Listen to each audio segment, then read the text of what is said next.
টেস্টে ২০০০ রান এবং ২০০ উইকেট অনন্য ডাবলস ক্লাবের সদস্য হলেন মেহেদী হাসান মিরাজ। চট্টগ্রামে জিম্বাবুয়ের বিপক্ষে দলের প্রথম ইনিংসে সেঞ্চুরি করে এই কৃতিত্ব প্রদর্শন করেছেন মিরাজ। একই সাথে দ্বিতীয় টেস্টে সেঞ্চুরির পর ৫ উইকেট নেয়ার আরেক রেকর্ড গড়ে ম্যাচ ও সিরিজ সেরাও হয়েছেন মিরাজ। সাইফুর রহমান চৌধুরীর রিপোর্ট। জিম্বাবুয়ের কাছে প্রথম টেস্ট পরাজয় ভিত কেঁপে উঠেছিল বাংলাদেশ ক্রিকেটের। সিলেটে অমার্জনীয় ব্যাটিং ব্যর্থতা দেখিয়েছিল দল। তাতে হোম সিরিজেই টানা ৫ টেস্টে হেরে কঠিন সমালোচনার মুখে ছিল টাইগাররা। তবে চট্টগ্রামে দ্বিতীয় টেস্টে হতাশ করেনি শান্ত বাহিনী।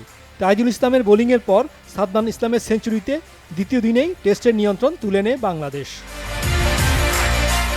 তবে তৃতীয় দিনে টেস্টের সকল আলোই নিজের দিকে কেড়ে নেন দ্য ম্যাগনিফিশিয়েন্ট মেহেদী মিরাজ। প্রথমে ১০৪ রানের সেঞ্চুরিতে দলকে প্রথম ইনিংসে ২১৭ রানে লিড এনে দেন। টেস্টে এটি তার দ্বিতীয় সেঞ্চুরি। সাকিবের সুযোগ্য উত্তরসূরি মিরাজ শুধু এখানেই দায়িত্ব শেষ করেননি, এরপর বল হাতেও জ্বলে ওঠেন এবং ৩২ রানে জিম্বাবুয়ের ৫ উইকেট তুলে নিয়ে তৃতীয় দিনেই দলকে এনে দেন জয়।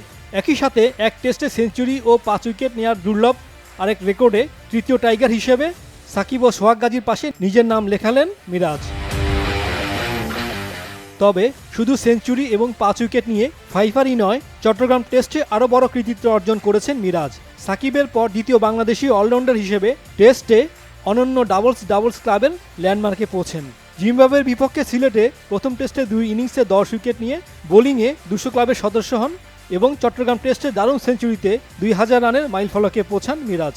তাতেই টেস্টে ২৬তম ক্রিকেটার হিসেবে ডাবলস ক্লাবের গর্বিত সদস্য হলেন টাইগারদের এই চ্যাম্পিয়ন ক্রিকেটার। সাকিব ৫৪ টেস্টে এই কৃতিত্ব দেখিয়েছেন, কিন্তু ৫৩ টেস্টে এই অর্জনে সাকিবকে ছাড়িয়ে গেলেন মিরাজ, যা টেস্টে পঞ্চম দ্রুততম doubles.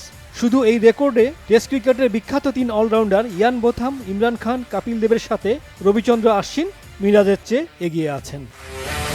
Saifur Rahman Chowdhury, Bangla vision, sports desk.